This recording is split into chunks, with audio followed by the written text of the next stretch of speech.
We're gonna start on Nun Hey Amud Beis at the Mishnah.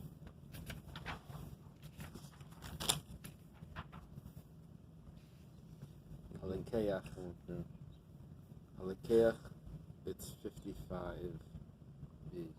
3. B3. Halikeach Yeshenitin Le B'Matana Pater Mimayser Behema. Someone that buys the animal, or he was given it as a gift, he doesn't have to put it into the pen to take count 10 to take Meiser. The Gemara asks, Menachem, how do we know this? How do we know that it's only if it's born by you, born in your possession, that you have to do Meiser? Amar Rav Kahana. Rav Kahana says, the Amar Krah says in the pasuk, Bechor Benecha Titanli, your firstborn son you give to me. It's really, this is your firstborn son. So you should do for your firstborn animals and for your sheep. Ma Benecha, just like for your son, it's impossible to have a son that's bought. Benecha ein belakoach matana. It's impossible for it to be bought or given as a gift. Also, when it comes to your animals, it's impossible for it to be as a gift. It's not impossible. The halacha doesn't apply if it's given as a gift. So we're learning from something that's impossible to something that's possible, but the halacha doesn't apply there.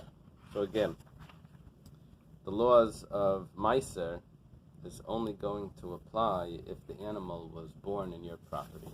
Meisers, every 10th animal is brought as a sacrifice. That's only, not if you purchased 10 animals, or if you purchased one animal and you already had 9, and that doesn't apply. It would have to be born in your property. And we learn this from the Pesukim by Bechor. The Gemara asks, V'hai beBechor ksiv. But that pasuk doesn't say by Meiser, it says it by Bechor. How are you learning from Meiser? It says, Amar Krah Kain Tasa, so you shall do. The pasuk says, so you shall do. The problem is, by a Bechor, there's nothing to do. If it doesn't, this pasuk of Kain Tasa, so you shall do. So you shall do for a Bechor. The Bechor is born, the Berechem Kaddish. When it comes out of the womb, it's sanctified. There's nothing to do. So Tanei U'inin LaMeiser. So that's why we apply it to Meiser. So in other words, the pasuk says it by Bechor, yes, but it's not necessary for Bechor. So in Inyan, one of the ways of reading the Torah, of expounding on the Torah, is if we have a verse that's not relevant to this section, we can use it for something else. So you can use it for something else. The Gemara asks, okay, so you have a pasuk that's not relevant for Bechor, and you're going to use it for Meiser, and you're going to learn from there that if it's bought, if it's purchased, it doesn't apply the laws of Meiser. How do you know that that's what you're supposed to use it for? There's so many halachas of animals that you could be using it for. And maybe we're going to say that any of those halachas doesn't apply if it's bought, if it's purchased. Maybe the halacha should be that you can't bring a sin offering or a guilt offering from an animal that was purchased. Follow? Maybe you can't bring a sin offering or a guilt offering from an animal that's purchased. Maybe the animal needs to be born by you. You have to raise it. Maybe that's the halacha. Why? Because I have this pasuk that it says by Bechor, by the firstborn, that says, so you shall do. And we learn from the firstborn animal from the firstborn son, child, to the firstborn animal, that just like a child cannot be purchased, it has to be born by you. That would be considered your child. So to by the firstborn of a Bechor, it needs to be born by you, not purchased. But the question is that's not true, because by Bechor, whenever it's born, it has the halachas of Bechor. So we have to use this verse for something else. So we're going to use it for something else. So we said we'll use it for Meiser Behema. Who says we use it for Meiser Behema? Maybe it applies to Chatas and Asham, where a sin offering and a guilt offering has to be born in your possession. So the Gemara says Dumya de Mincha. No, it needs to be similar to your son. That was the original source of this. Ma bincha shein bal chet avtzencha v'sharcha shein bal chet. When you redeem your son, that's not because of a sin. It's so different from what you're learning it to. Chatas and asham is because of a sin. It's a sin offering or a guilt offering. Okay, so we're going to try another sacrifice that doesn't come because of a sin. Maybe the verse is referring to a elevation offering and a peace offering, which doesn't come because of a sin. So the Gemara says, "Dumi de bincha." No, we have to do this similar to your own child. Ma bincha sheinu ba beneder nedava avtzencha v'sharcha chulu. The Gemara doesn't even bother finishing because we know what it wants to say. Just like your own child, it's not being redeemed because you took a vow. It's being redeemed because it was born, and it was born first. So too, when we're going to extrapolate that this should also apply to a certain animal, that it's only if it's born by you, not if it's purchased. So it has to be an animal that didn't come because of a vow, because the child didn't come because of a vow. It's not being redeemed because of a vow. Okay, so we try again. So maybe the pasuk is referring to the offering that's brought when we visit the temple. And it says that don't see my face empty-handed. So it doesn't come because of a vow. It doesn't it doesn't come because of a sin. It would have all of the qualifications. So the Gemara says no, it still doesn't. Here you have a designated time that you have to bring it. You bring it on the holidays when you come. By the child, when you redeem the child, there's no designated time of the year that you have to redeem it. So, ima bincha eina belakuach klal, afsharcha v'tzencha eina belakuach klal. Now the Gemara asks, 1 second here. If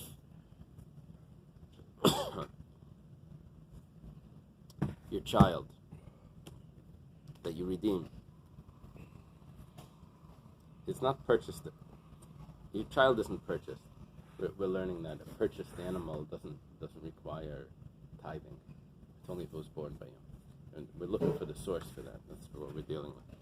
So we have a source that we learn from Pidyon Ben, that Pidyon Ben is impossible to be purchased. Your firstborn child is impossible to be purchased. So too, the animal that you bring as a firstborn isn't purchased. But then we said, 1 second, that's not true, because if you buy a firstborn, then it's already sanctified. That is brought. So we said, okay, so it doesn't apply to there, it applies to Meiser.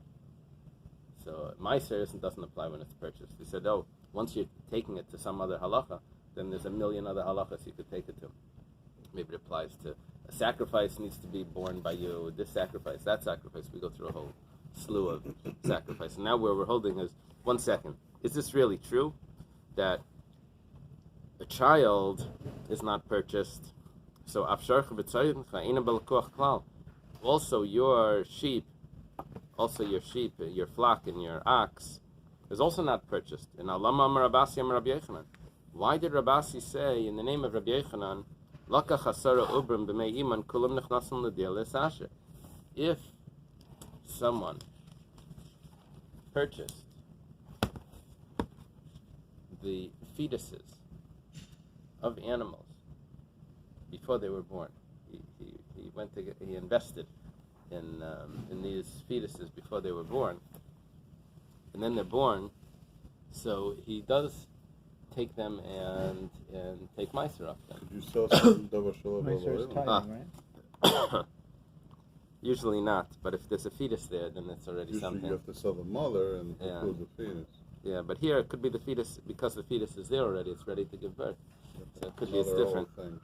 Could be that's acceptable. If I recall, you can't sell a fetus and a mother. Oh yeah?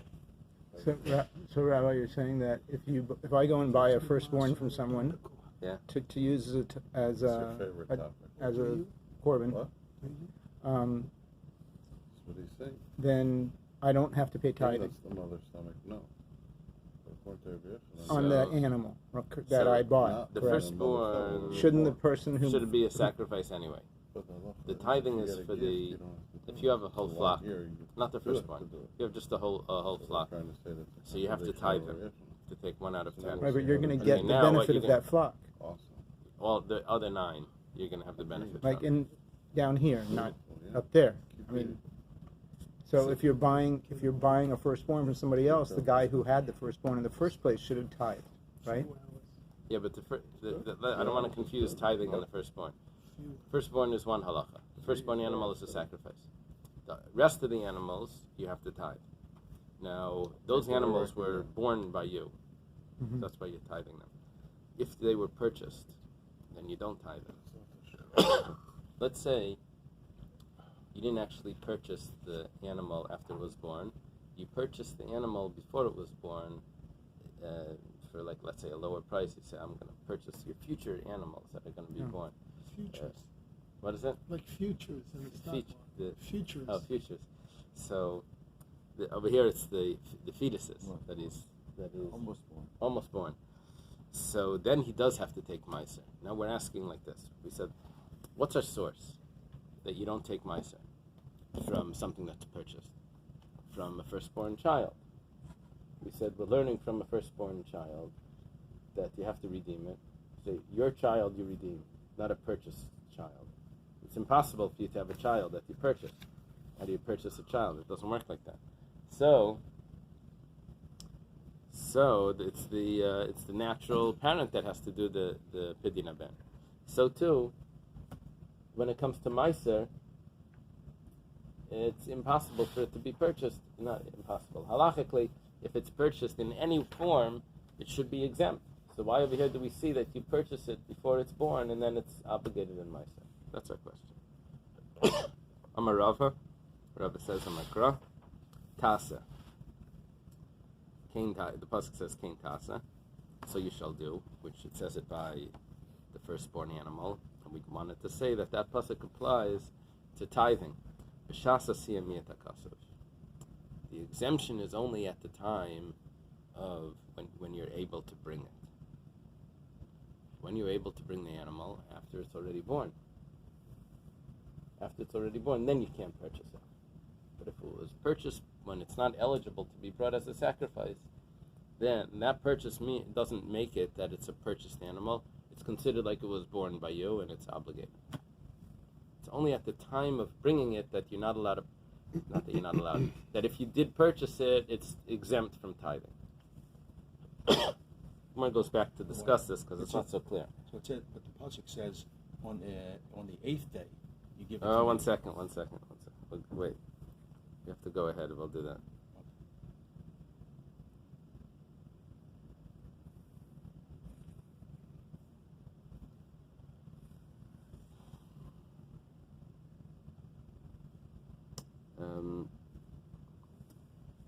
Let's go back and discuss this. Gufa was taught. Gufa means that we're going to re-examine a statement that the Talmud brought up. We brought it up in passing, brought it up to ask a question. Now we're going to go back and re-examine it. Gufa. Amar Rabasi, Amar Rabbi Yochanan. Rabasi says in the name of Rabbi Yochanan, Lakach asara ubrim b'mei iman kol nechnasim l'dir l'sasher. If someone purchases 10 fetuses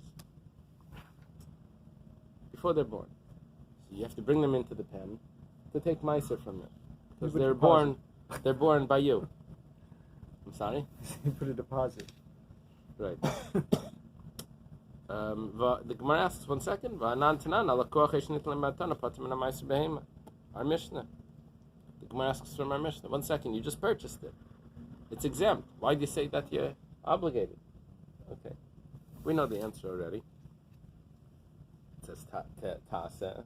Rava gave us the answer. But look at this Gemara. Amar Rabbi Lazar says, Rabbi Yochanan chazoi b'chelma. I had a dream last night of Rabbi Yochanan, and that's a sign that today's going to be a good day. I'm going to say something good. Milsa ma'al ya'amina. It's a very Hasidic Gemara. Right? In the literature world, it would have to be based on merit. Let's see. Let's hear what you say before we discuss how good it's going to be. Yes, no, Rabbi Yochanan, I saw Rabbi Yochanan. So, what does he say? Amakra, it tells us the same thing that Rava says. Tasa b'shasa siyamiyat hakasher. It says that you shall do, the time of doing, that's when you're exempt. So, the statement we had was here from Rava. The Gemara said from Rava. This is Rava on the Babylonian. However, Rabbi Lazar, here's the student of Rabbi Yochanan, has a dream of Rabbi Yochanan, and he says, I'm going to say something that's going to be worthwhile, and he tells us that Tasa, this is now we're on Rabbi Lazar to Rabbi Yochanan, says Tasa, so you shall do. That means that the issue of purchasing is only at the time when you could perform the korban, not before it's born. Over there, purchasing doesn't make it exempt. How does somebody 2 generations before give an answer and something that we said later? Yeah.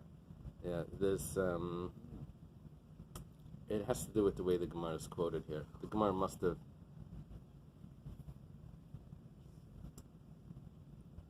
The Gemara had Rabasi and Rabbi Yochanan earlier challenged, and Rav already answered it. Then when the Gemara is re-examining it, it asks directly from our Mishnah onto Rabbi Yochanan, and it has a different discussion. But in this new discussion that it's having, this discussion took place earlier. It's just the way it's being put in the Gemara.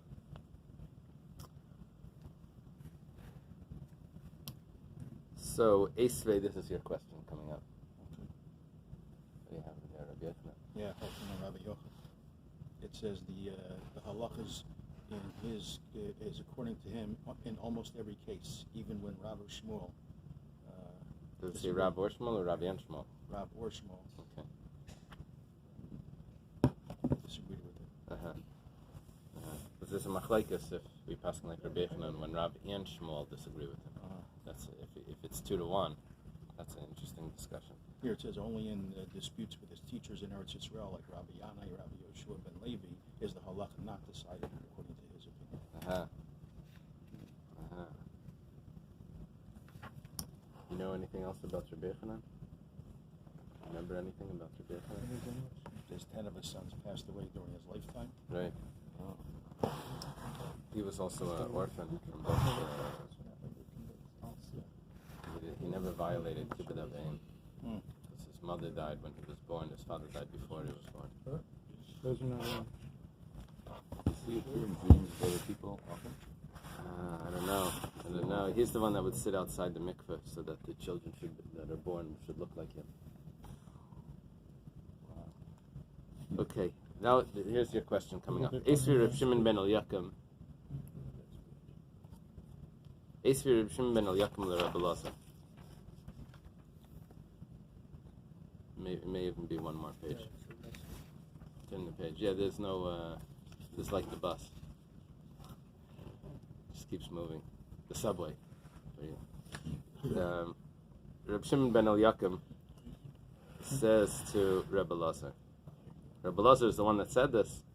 He said, I'm going to say something really good. And Reb Shimon ben Eliakim has a challenge. Halakuach chal al meiser al mechusar zman.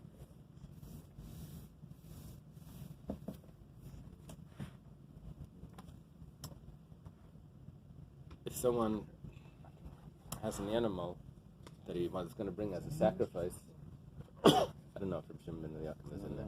No.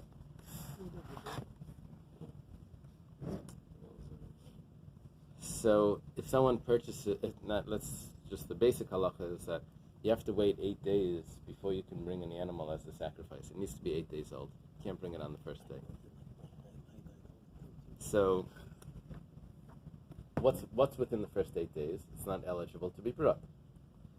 We said that if you purchase an animal, you're exempt from tithing. It's only if it's born by you. He said, that's not true. You purchase a fetus, you have to tithe it. So he said, yeah. That's because you purchased it before it was eligible to be brought.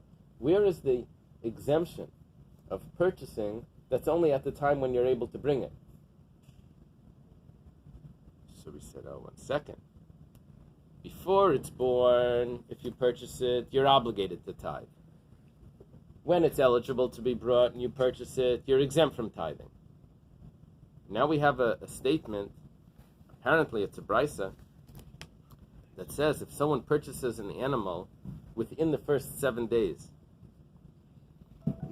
It says it's exempt from tithing. 1 second. Why is it exempt from tithing? During the first 7 days, it's not eligible to be brought. The whole exemption was from Taseh. Only at the time when you can bring it as a sacrifice would it be exempt. And here it's within the first 7 days. Why are we saying that it's exempt? So in other words, we made it very simple. We said at the time when you could bring it, and it's purchased, it's exempt from tithing. Before it's born, it's obligated to be tithed if it's purchased before it's born. Now we found this middle case, which fits more with exempt with after, but the logic should send it back. So the middle case throws us off. The middle case is after it's born, but before it's eligible to be brought. The halacha is that it's exempt, but the logic of why it's exempt, of the logic that what should be applied is that it should be obligated, because it can't be brought as a sacrifice. Why can't you draw a package from Mila? You say, if you knew that it was a male fetus, you have a chiyuv that once it's born, you're going to have to give it a bris meal on day 8 or after whatever. But once it's born, you can't do it during the first 7 days, no matter what you want. It doesn't chal till 8. Very similar situation. If you do a bris in utero, is that counted? Is that a? I don't think so. I think you have to wait. You have to wait. Right, so it should be the same thing.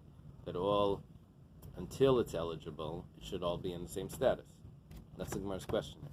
Until it's eligible, it should all be in the same status. And just like before it's born, if it's purchased, it's still obligated to be tithed. And after it's born, within the first 8 days, it should be obligated to be tithed. The problem is that it's not. That's our question. That's the question. So Amar Lei, he says to this, Zu Eina Mishnah. He says that's not. You're quoting me something that doesn't exist. It doesn't. It's not a real Mishnah. The truth is, when you read it, Halakua Chal al Bechusar Zman, the word Chal is a later term. You don't find the word Chal. When you read it, you sense this already, even though no one would have the guts to say that. But just now that he said it, he says, "Yeah, I sense that it's a later sort of term." V'imtim Taleimer Mishnah, but he says if you want to say it's a Mishnah, I can tell you it goes only according to one opinion. It's Reb Shimon ben Yehudahi that says in the name of Mishum Reb Shimon. It says the name of Reb Shimon. Who's Reb Shimon ben Yehuda? Maybe it's no, I'm not sure Reb Shimon ben Yehuda is. It's not the Rashbi. Well, it says the name of Reb Shimon, who is the Rashbi. Oh, you're Rashbi because you're Chai. Here's the Rashbi. Reb Shimon ben Yehuda may be Reb Yossi bar Yehuda's brother, but it doesn't say bar. Does it say bar? It says ben Yehuda. I don't know. Okay. Yeah, but that's... Oh, interesting. That's Reb Shimon bar Rabbi. It's interesting. That's Rabbi Yehuda Nasi. I don't know if we would call him Reb Shimon ben Yehuda. I don't know. He holds that if it's too early, if it's within the first 7 days, you bring it into the pen to be tied. And it's like a firstborn.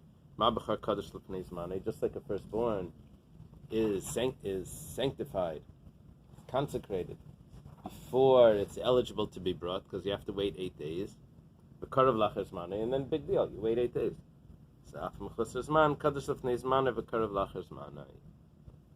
So too, this animal is put into the pen before it's time, and you just bring it later.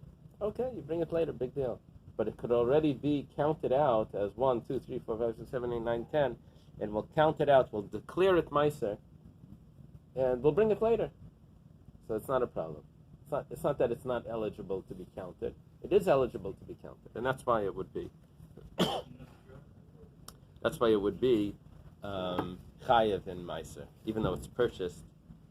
That's why it would be exempt from Meiser. because it's purchased. It would be exempt from Meiser because it's purchased at a time when it was eligible to be counted. That's considered Tasa. Tani Tana Kamei de Rav. There was a student that taught in front of Rav, and he said the following: Ezeu esnan shenichnas l'dir le'sasha. An esnan is an animal that's not eligible to be brought as a sacrifice because it was used as a payment to a prostitute, and it's considered inappropriate that this sort of money, it's not money, that this animal should be brought as a sacrifice. The Torah says it. What type of esnan is not eligible to go into the pen to be tithed? Kol shenasnula, if it was given to her, and then it was purchased back. The Gemara says, 1 second. Why are you telling me that this is a problem because it was given as a payment to a prostitute? It was purchased. If it's purchased, it's exempt. That was our Mishnah. It said it needs to be borne by you. Purchased by the prostitute? No, any purchase. That's our question. Now we're asking, why are you telling me this whole story about it was given to a prostitute as a payment and then it was purchased back and now you don't bring it into the pen? It has nothing to do with the prostitute. It's exempt because it was purchased.